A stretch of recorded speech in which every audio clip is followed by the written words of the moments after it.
হাসান হোসেন চোখের পানি ছেড়ে দিয়ে ডেকে বলে, নানাজি আপনার মেয়ে আমাদেরকে খাবার দেয় না কেন? গতকাল সারাদিন বলেছে রাত্রিবেলা খাবার দিবে, রাতে খাবার দেয় নাই।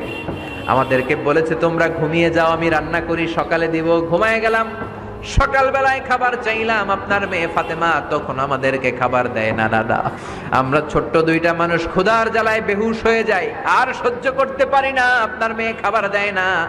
দুপুর হয়ে গেল, দুইজনে কান্নাকাটি করি, আপনার মেয়ে এখন পর্যন্ত আমাদেরকে খাবার দেয় নাই।